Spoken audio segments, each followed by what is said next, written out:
NWP Radio. You're listening to NWP Radio, a production of the National Writing Project. NWP.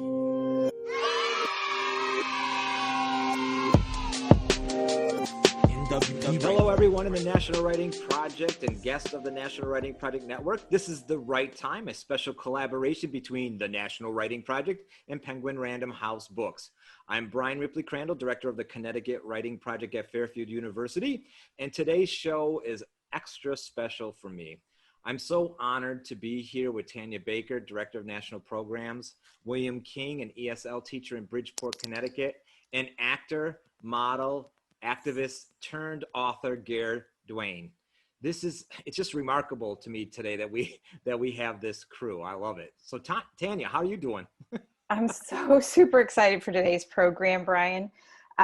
We are so excited to share with everybody Ger's new memoir, and to once again have William host with us. It's great to see you again, William. Many of us in the national, I welcomed you and then didn't let you say hello. Many of us in the network are tremendous fans of the work at Fairfield Writing Project, the Ubuntu Academy work, and all the work that you do with refugee youth. It's pretty amazing and timely that Ger Duany's new book, Walk Toward the Rising Sun, is debuting this fall. Yeah, it's actually special super, Tanya. I'm thrilled that we were able to share this story with the National Writing Project Network. Ger Duany and I spent couple days ago really discussing where our stories kind of have intersected and overlapped over the years, and I'm really kind of astonished to host them today. You know, some of our audience members may know that Ger Duany was in the movie I Heart Huckabees, directed by David Russell in 2004. He played Stephen Nemeri, the Coincidence, alongside Jude Law, Dustin Hoffman, Lily Tomlin, and others. Because of my work with the Sudanese Lost Boys in Louisville, Kentucky, I used to share that movie with my students, admiring Ger from afar. Fast forward 10 years, I'm now a director in Connecticut, and a new movie comes out with Reese Witherspoon called The Good Life. And I see that it's debuting in Greenwich, Connecticut, and I bring a couple of my undergraduate students and my kids, and we go. And Ger wasn't there, but some of his co-stars were there, like Arnold Oseng. And then I also saw that Emmanuel Jal, who's another Sudanese writer, musician, was also in the movie. And all these coincidences kind of became a coincidence in my own life. And so, yeah, he played the coincidence in 2004, but he's also a role model for me and the work that I've done in the Sudanese refugee communities in Louisville and Syracuse and now in Connecticut. So I think it's miraculously coincidental that we are debuting his memoir on our show today. I'm very excited. We're all so excited to meet you and hear about this work, Ger. Brian, thanks for weaving all those coincidences together so we have a backstory about this show. It's my pleasure to introduce our audience to Ger Duany, who is a survivor of the tragic exodus of an estimated 20,000 Sudanese children, often referred to as the Lost Boys of Sudan. Ger has been appointed as a UN Goodwill Ambassador. Ger was born in the town of Akobo, was caught up in Sudan's North-South Civil War, and was forcefully recruited as a child soldier. At the age of 14, he managed to escape to neighboring Ethiopia and was eventually resettled to the United States from the Dadaab refugee camp in Kenya. In 2014, the United Nations High Commissioner for Refugees helped Ger reunite with his mother and other family members in Kenya's Kakuma refugee camp. Today, he is a writer, a model, and an actor. To learn more about Ger, his inspiring life story, and his constant work to help refugees around the world, visit gerduany.com or at Ger Duany on Twitter. Welcome, Ger. Yeah, welcome, Ger. And it's my pleasure to introduce William King to the National Writing Project audience once again. Early in my directorship at Fairfield University, I had a graduate student named William King, who quickly became a colleague through the Connecticut Writing Project, and totally royalty in my world, hence his t-shirts, right? He's a brother, he's a friend, he's a dreamer, he's a doer. So I knew he'd be the perfect person for this week's interview. William King is an educator from Bridgeport, Connecticut, who has been working with inner city youth for over 16 years. He received a Bachelor of Arts from the University of Virginia in Charlottesville and a Master's of Arts in Teaching English to Speakers of Other Languages, TESOL, from Fairfield University. In addition to being an ESL teacher at Bassick High School and community advocate, William diversifies his teaching and learning capacity by leading several literacy labs each summer through the Connecticut Writing Project summer programs.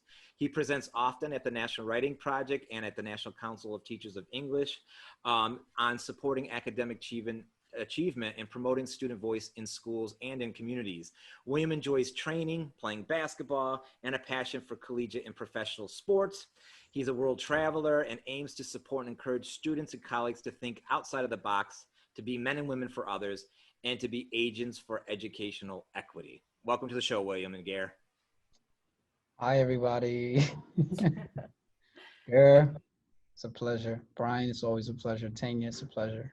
Nice to see you, William. It's so great to have you back.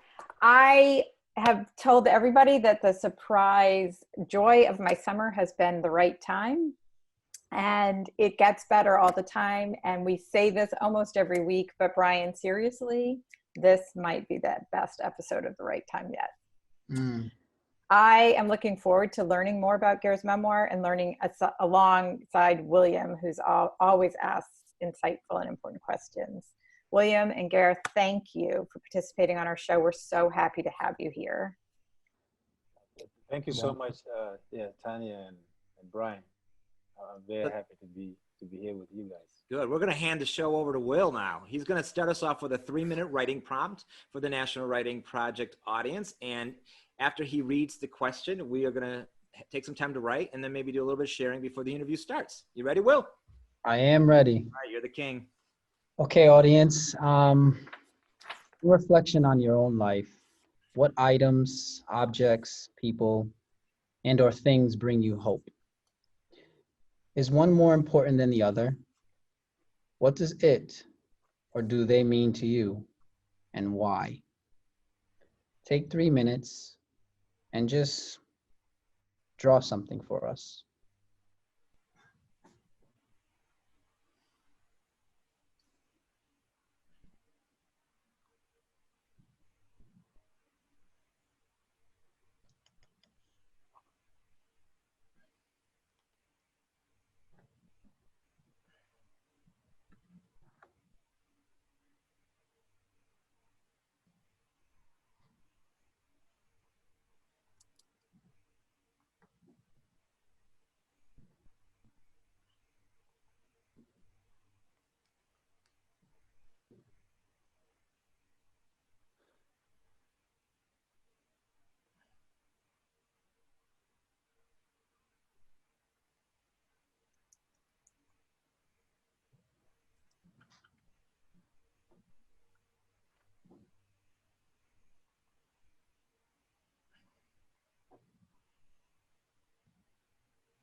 One more minute.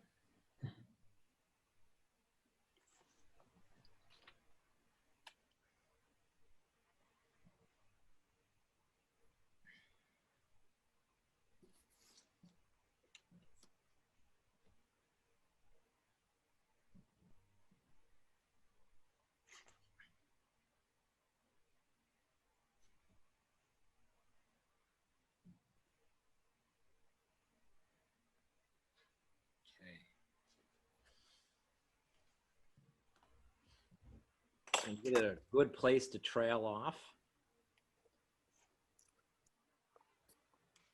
Yeah, so I cheated because I knew the prompt early on, and Ger doesn't know I have this, but I'm bringing this out. Ger, do you know what this is? Does this look like? Ah, that looked like my cow Yeah, with a right? big horn.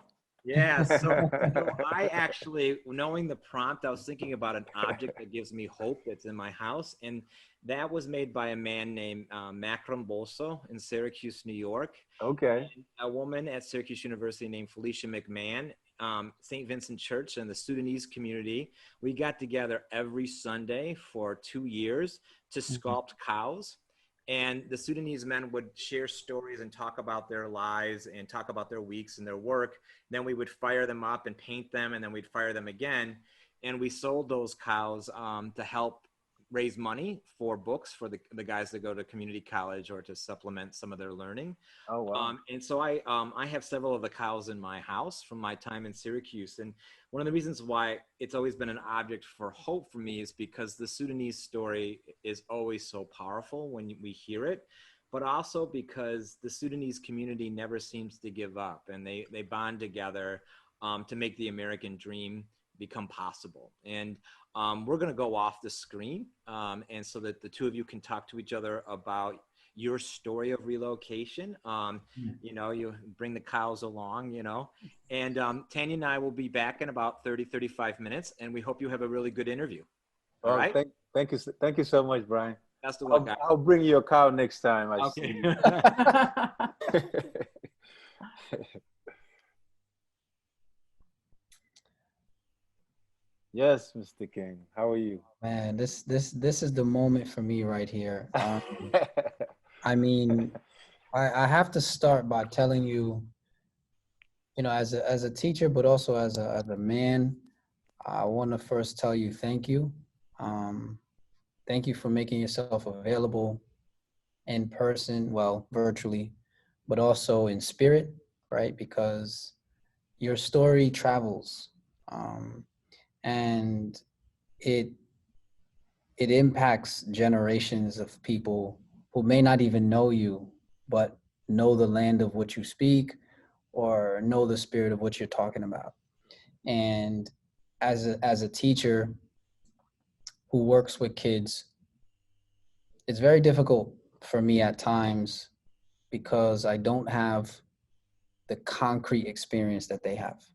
And I'm trying deeply to make that connection. I'm trying to take that extra step. But having your presence here and having this experience is going to give me a little bit more light when I see a child who's struggling and who has a story that I will never know about. I will never be able to experience. So I want to say thank you.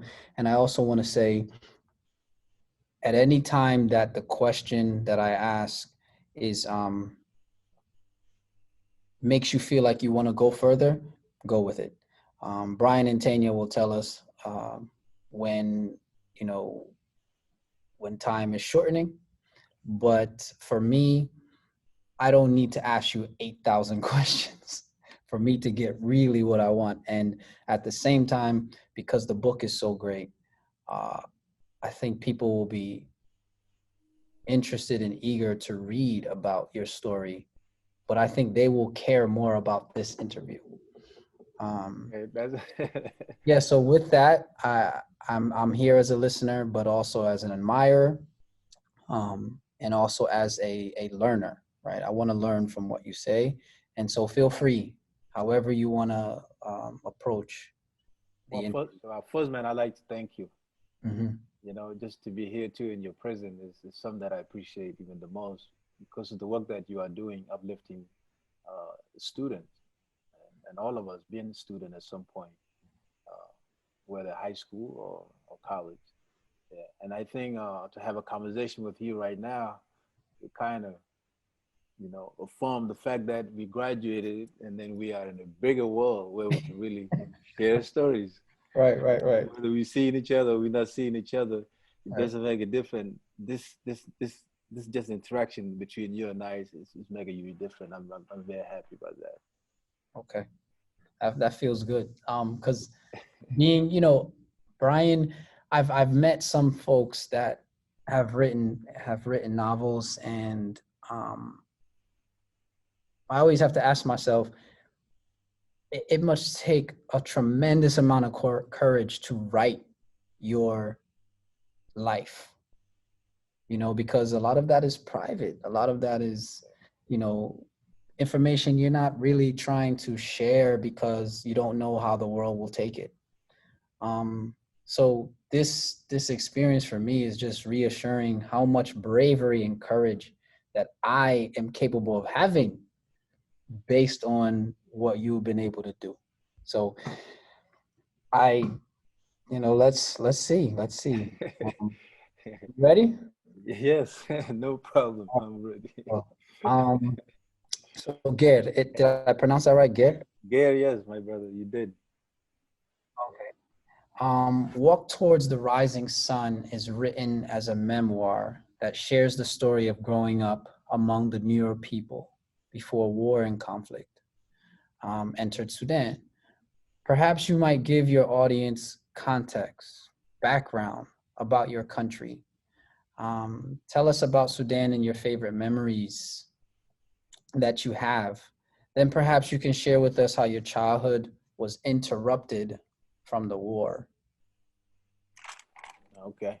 Well, thank you. That's a good question. Yes, Walk Toward the Rising Sun is a memoir that I'm very happy to tell the world about, because it is a story that lived with me and almost was taking over my other part of life, because even when I find courage to stay away from that, it's always something that brings it back.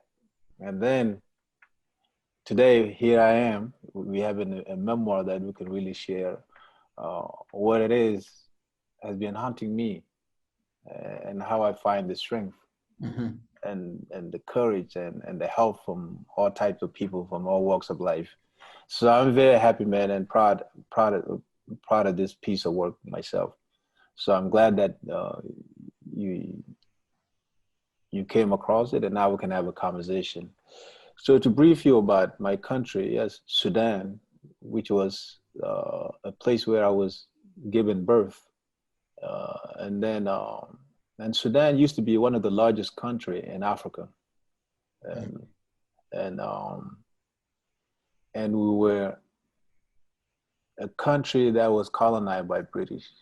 Just to give you a brief background, and then we gained our independence from Egypt in 1956. But way before 1956, in 1955, we also were going through a conflict. We are fighting because the people from the north and the people from the south are completely different people culturally, and we felt like we need to govern ourselves as Southern Sudanese people. So that's how my life, or maybe my mother and my father's lives, were being interrupted by the war. And then I just came along later on as the war was raging all across Sudan, which is the second civil war that really affected my life. It happened in 1983, and I was still a small boy back then. So that's how my life was interrupted by the civil war. But this book I'm writing about growing up, yes, in the Nuer area, in the Greater Upper Nile, which is where our region is, because there's 3 regions in South Sudan, and then our region is called, Greater Jungle, or Greater Upper Nile, excuse me. So that's where Nuer people live. Maybe later you can tell me a little bit about how the names came about to represent the Nile. And you don't have to tell me now, but I would be interested later on to kind of hear. No problem. The story. But so I wear many hats as a classroom educator. Yes. And one of them is helping to raise the children who come to me to learn, especially young men.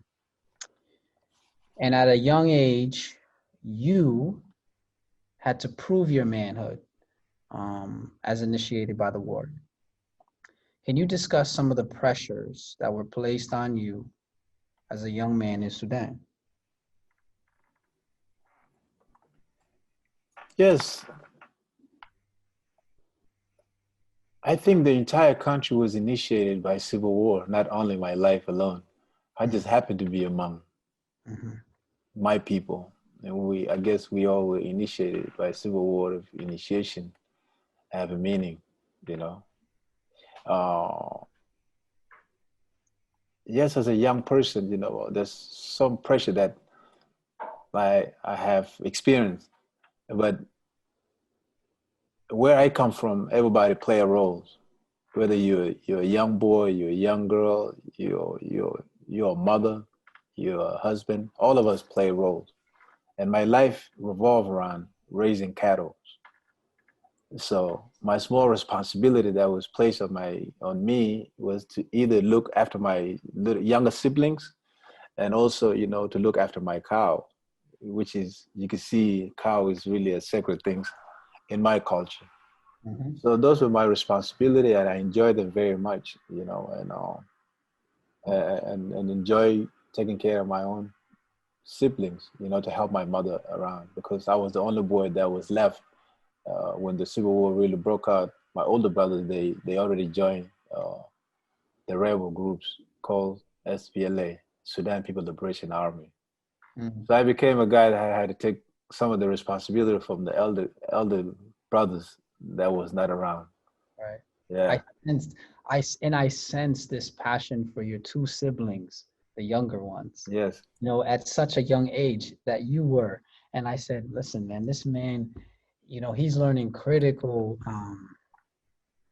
skills and just compassion for family, you know, and how that transfers into purpose and your life's purpose. Which was key for me when I read that. I was just like, this is an important lesson. Thank you. Yeah, my younger brother, they even here in the United States. They came here 2-3 years ago now. So yes. You say they're in their 20s, right, or early 30s? Yeah, in their 30th. Yeah, oh, yeah. The last born is 29 years old, and the second to him is 34, which is both the twin guy. right. So I'm enjoying having this guy here in the stateside after 27, 28 years of being here. Yeah. So many of young people that I work, they've immigrated, Yes. horrible circumstances, or been granted refugee status as a result of global conflicts, famine, poverty, civil unrest. I'm asking this question for them, right? What was the refugee camp like for you? How did you maintain your hope while you were there?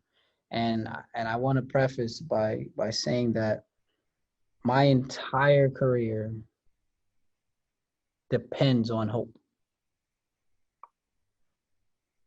Yes. Just curious, you know, like, how did you maintain your hope? What was the refugee camp like for you? Well, Williams, refugee camps for me was a rough place. It's one of the roughest places that I've ever lived, and then and it's an experience that I would not wish anyone to really be displaced by civil war so that they can go and live in refugee camps, because refugee camps is a place where it's so very depressing, in a sense where if you're a young person, there's no facility where you're going to try to learn your ABC or any things in that nature, especially in the 90s, because there was a lot of civil war happening in entire East Africa. You know, Rwanda was going through the war, Zaire was going through the war, and also Ethiopia just went through another war at the time. And then Sudan, we've been at the war for so long. So refugees in that regions were just streaming from everywhere, from every country.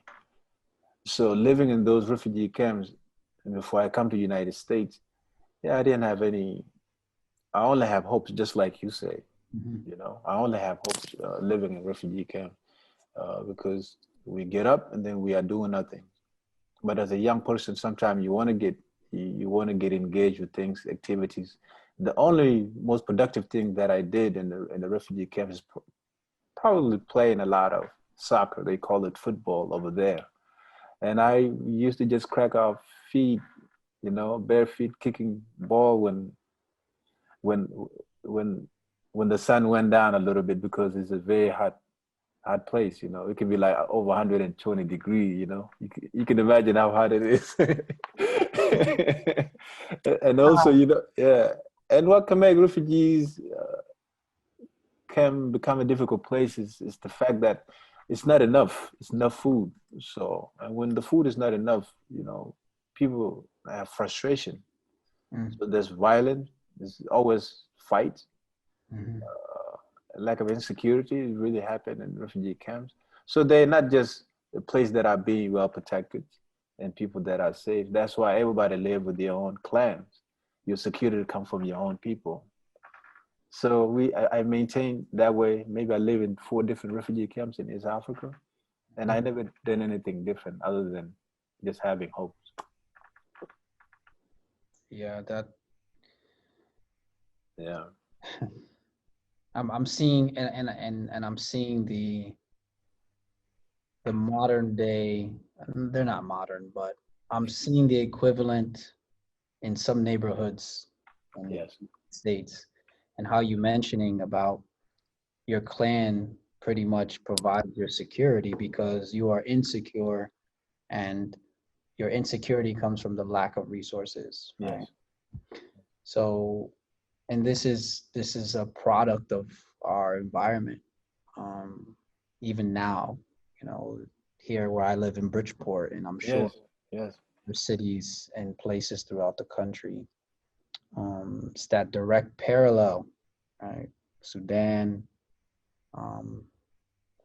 United States, and Black children, right? Like, so it's definitely a topic for me as an educator. You know, I have to deal with the struggle, and I always remind my students, look, you may speak a different language, you may have traveled different lands, but you are the same people. Yes, absolutely. Don't ever forget that.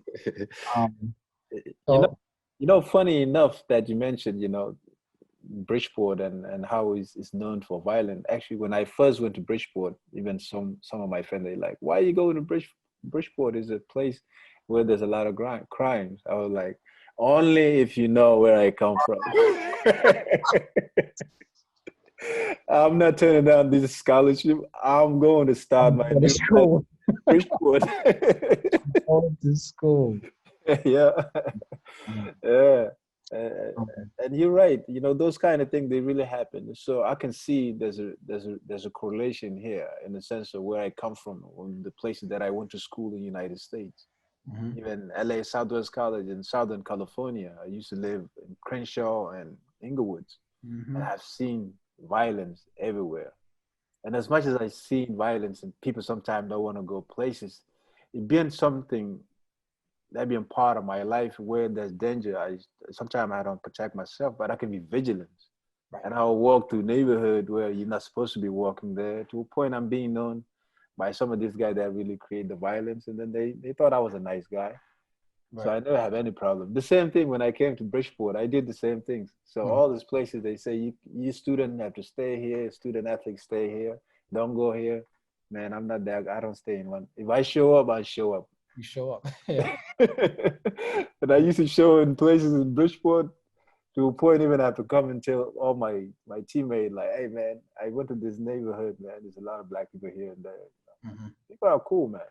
It is bone of my bone, flesh of my flesh, and that's how we have to keep it. Well, one of the greatest strengths in Walk Towards the Rising Sun are the chapters, where you discuss being an African-born refugee, right? Background, adolescent trying to make sense of American schools, which, girl, this is critical. Tell us about your transition to the United States and the schools that you attended. Yes, well, my transition in America and in American high schools, because I went to more than one high school. And as much as I went to more than one college. So my transition was quite something that I was in absolute amazement of everything. new people, new faces, new language to grab or learn as fast as possible. So I just kept asking myself, how the hell I'm going to survive and navigate in this society if I can't communicate this English language that communicate the whole world? You see? And then that was the things for me that I got involved in learning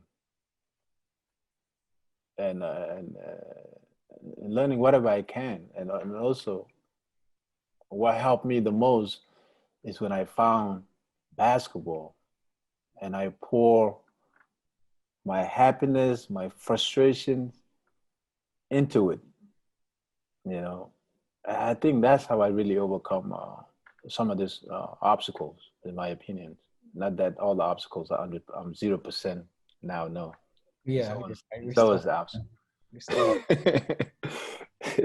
I don't know. That makes sense. Did I answer your question or not? I'm not sure, but yes.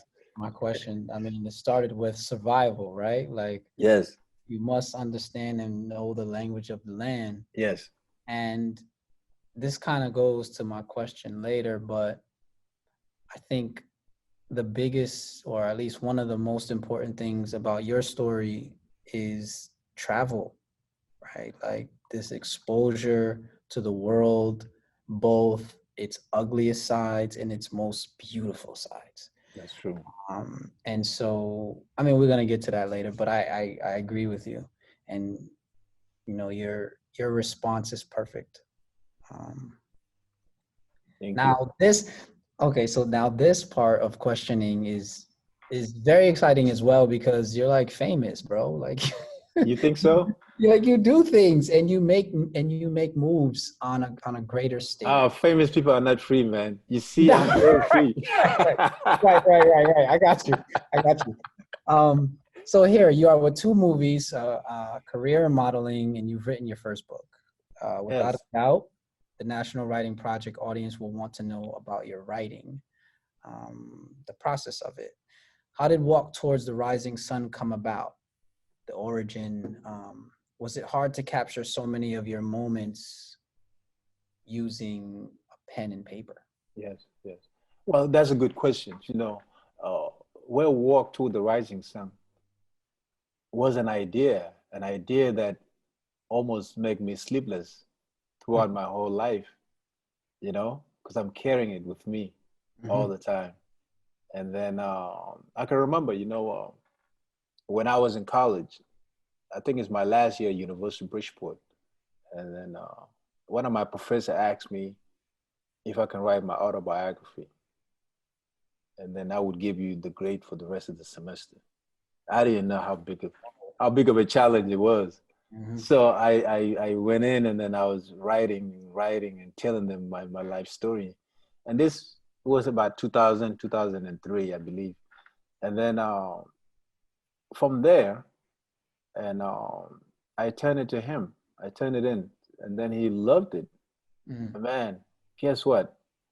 This summer, I called him, my old professor. I was like, Professor, I'm almost becoming an author. It's like, are you serious? It's like, I was like, yes. It's like, well, I should have told you a long time ago. The paper that you have written 15 years ago, I still have it. And I should have told you that that was your starting point of being an author.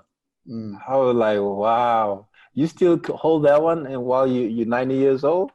And you still remember? It's like, yes, I remember everything.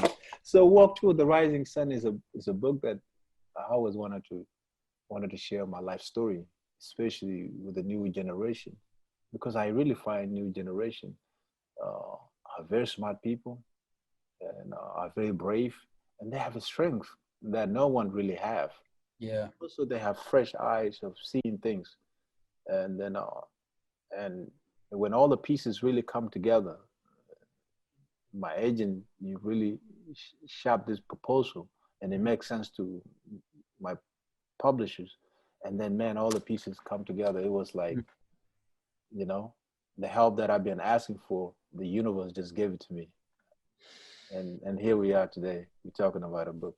So I'm very grateful, man, being in America, and I have all the opportunity a man can ask for. And I think it's so strong that you mentioned carrying this idea, because at least for me, when I read books or I meet authors, my first impression is like, you must have gotten this sort of magic, um, purpose and crafted it overnight. And not everybody can do this, but I sometimes need to be reminded, just what you said, is that these ideas are carried for years. And your professor, he put that seed and said, listen, write this down.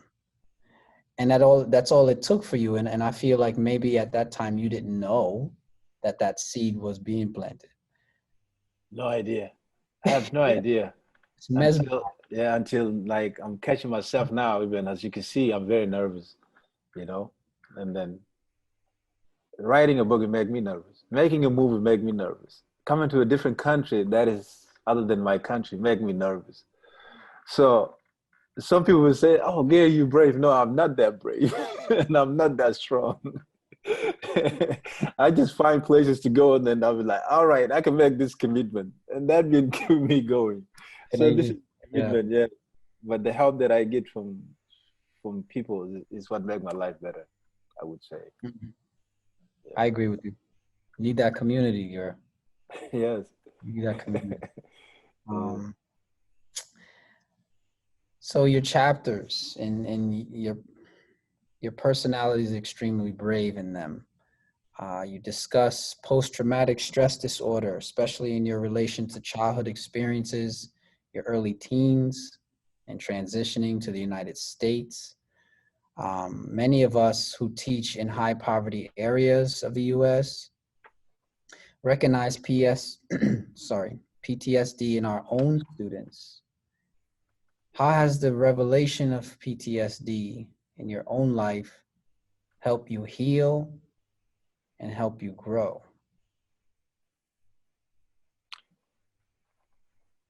When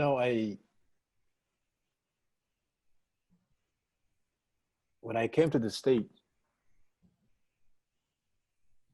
I was happy that I'm gonna start my new life. It doesn't matter what it takes. Build it brick by brick, I would do it. Mm-hmm. It was an opportunity that I'm happy about. But I wasn't sure, about these nightmares that always come at me. And I can remember when I was in high school, in the summer of 1995, I believe, no, 96, we were playing basketball, AAU basketball, where, when AAU basketball, we go around the country and play, we play in Midwest. So we went to Columbus in Ohio, and we stay in dormitory and sometimes, small motels with your teammate, and, the environment of playing the sports. And so I can remember when I was dreaming, and my teammate, they didn't know my that side of my life at all. They just see me as a guy who just loved to play basketball, loved to play hard, and that's what they know about me, and don't back off, So the post-traumatic stress disorder it's always coming at me, even when I was in refugee camp, but I just didn't know what it is. I'm always dreaming, sweating, crying, screaming, jumping up. And then that particular AAU game, man, I woke up all my teammates and everybody was in shock, I'm sweating, and then I cracked my knee from the table because I'm running. I felt like I was being attacked, from one of those attacks that I have experienced in the past. And I was so terrified. And then that's how I came to understand, oh man, I have post-traumatic stress disorder for all these years. So when I had my opportunity to go to University of Bridgeport, and then I crossed paths with this professor who became like my psychology professor, and that's how I spent a lot of time with him. By then, you know, it's 2003, so you can only imagine what I have put up with through high school, through college, through junior college, and then now at the University of Bridgeport. Not being able to identify. Not to identify it, you know. But again, the only thing that really helped me was playing basketball, physical basketball, you know, being in a gym, you know. It gave me the ground to really to build my life, you know, and be successful playing basketball, even though I didn't go further than that. You know, if I didn't find a sport, I don't think I would be sitting across from you talking to you. Because many of my guys that came to the state with me too, when we were all young, most of them lost their way here.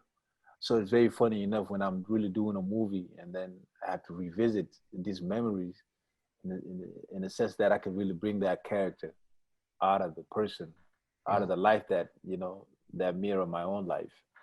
So most of our guys, you know, they even end up going back to refugee camps because they being displaced, or they being deported here, because they dealt with the post-traumatic stress disorder in a worse way, where they didn't really find another activities to keep them engaged, in my opinion. That's deep. Yeah. Yeah.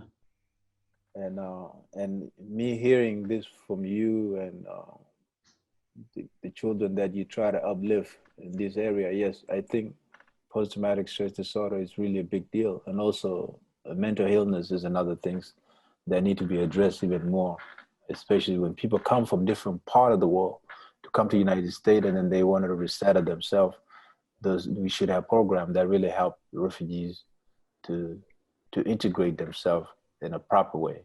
And the way we did it in the 90s was not good enough, because that's the reason we find a lot of guys, you know, they lost their way, they are in prisons, they commit murders, they commit crimes that goes against the law. And if when you're in somebody else's country, there's things that you don't break. Law is one of them. You have to keep away from that. So our way was not the best way. So. And, you know, you just give me an idea that when you mention mental illness, because right now the schools are opening up, but it's going to look nothing like it's ever looked, in terms of how many bodies are in the building, Yes, what the classroom is going to look like. But that is an adjustment to a health crisis, right? Virus, COVID-19. yes. But the other aspect of it that educators have to find out how to deal with is the mental strain of having your education threatened by an unknown source, right? Because, you know, viruses don't have laws. No. They don't discriminate. There's no bars where they cannot penetrate. So this idea of if having a mental stress on people, teachers, students, families, is Yes. key. And me and educators have to find out, when we are teaching, how do we teach that brain? Because the brain that we had back in March is a different brain than we have now.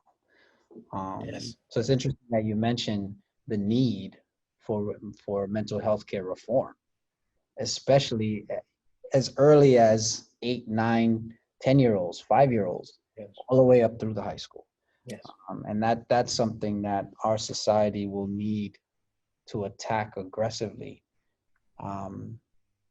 It's 14 hours. That's true. Absolutely. I totally agree.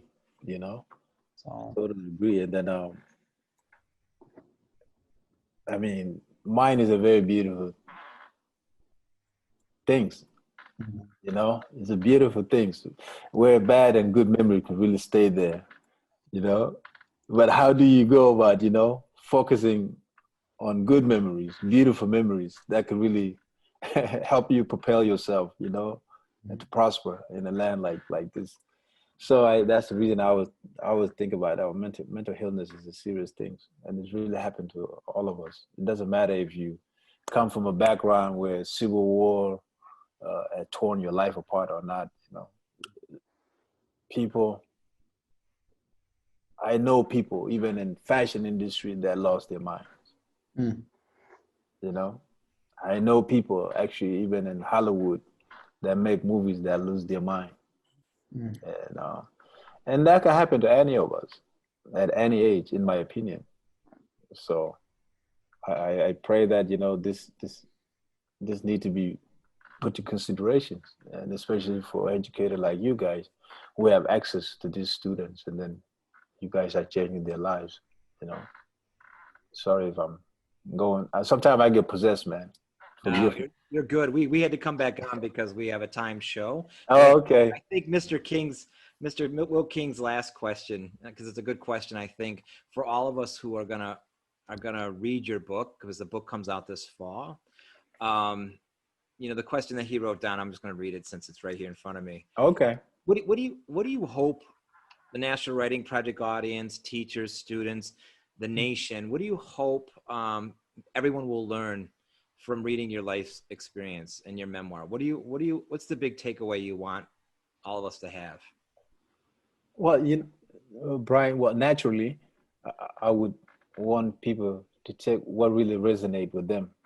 You know, I think it's very important, because I want to know I want people to know that I'm just like them. Yeah. Yes, I'm just like them, and I just had a different start in life, and if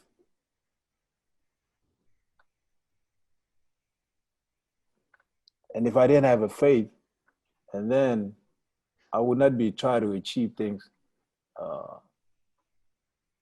that make sense in my life, or that make sense for society in whole, you know.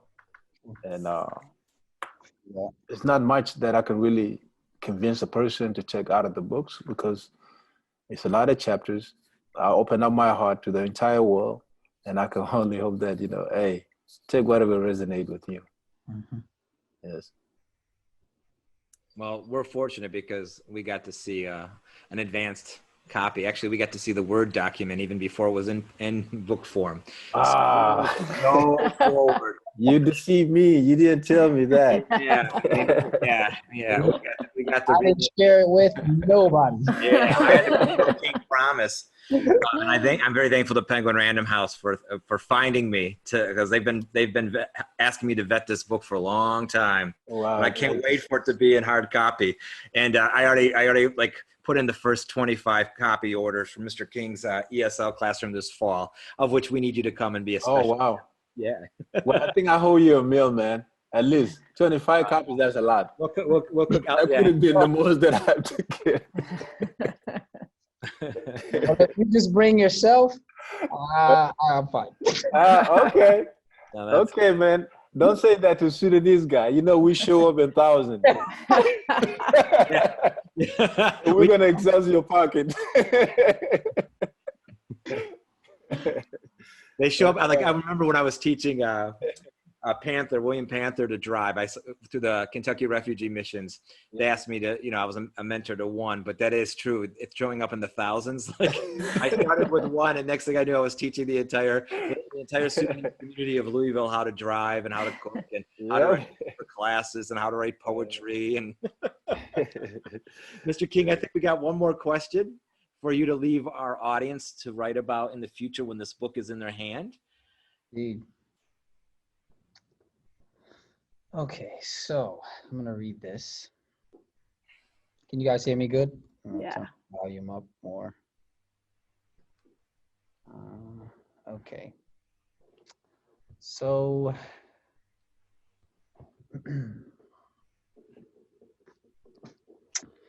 and this question, I think Brian gets at the core of what we've been doing for years. What local responsibility do we have to global stories? Should memoirs like Ger Duany's be taught in our schools? Why? How does such writing make all of us more human? I mean, that's what I have for us. No, that's it. That's going to be something Well, that's something you and I have been writing about with Jessica Baldazan for some time. Yeah. We've been thinking about these issues for years, and I can say, Ger Duany, that our work becomes so much easier because individuals like you are willing to share and write your story that we can use to teach not only kids. Will and I and Tanya, we work a lot with teachers, and I can tell you that your memoir, when it's in the hands of teachers, is going to incite many conversations in multiple communities across many schools. And so on behalf of the Connecticut Writing Project, on behalf of the Sudanese men and women that I've been fortunate to work with, on behalf of all the refugee background youth that I've been able to mentor, I just thank you for being brave and offering your intellectual leadership to go with your artistry as an actor and model too. And I do look forward to meeting you in person. It's gonna be a great day when that happens. So, Well, Brian, thank you so much, and Tanya, for putting together this event. Thank you, you guys, and Will, hope to see you soon, man. Both of you guys. Absolutely, man. Absolutely. The story is compelling, and it resonates. It resonates. Thank you. Thank you. Thank you, everybody. From the moment William started talking to you, I was on the edge of my seat. I think this idea that stories show us who we could be is really important. And like William's saying, this showed me how brave I could be. And I feel like the whole interview was showing us all that being brave doesn't mean not being scared. It means showing up, as you said, Ger, showing up with commitment in the face of bravery and recognizing the people in your community who lend you a hand, and then extending a hand yourself, and your presence in the world, and you're writing this book, and then you're showing up to share it with us today, is all of those things. And we're so thankful. Thank you, Ms. Baker. Actually, you know, this book is the only thing that I think I can really offer, if there's anything. When I first left Sudan, walking from Sudan to Ethiopia, Ethiopia to Kenya, it never a day in my life that I thought all this walking, that's something that someone going to teach someone about. Me walking long distance, it will make sense to someone. No. So, you know. And yet here we are. I really believe everything is possible. Here we are. And we are all doing the same work because we wanted to uplift our society. We wanted to uplift our society through young people. And this is the only thing that I can really offer after all these years, you know, as a father myself. I feel like that's a little bit like putting a whole treasure chest of gold in somebody's lap and saying, that's all I have. If it is something, that's it. It's beautiful. I'm happy that you guys embraced this. So thanks. Wow. You guys are doing fantastic work. Before we say goodbye, it's always my job, having thanked you, Ger, and being so thankful, to thank you also, William, for representing the network, for the amazing work you do with young people, and for being such a lovely reader and thinker and host for our show today. And to thank our listening audience. If you don't know the National Writing Project, you can see why you'd want to. So please follow us on Facebook, join our Facebook community, follow us on Twitter, or go to nwp.org, sign up for our newsletter so you never miss another Write Time, because these conversations are amazing. Thank you, everybody. Thank you. You're listening to NWP Radio, a production of the National Writing Project. NWP.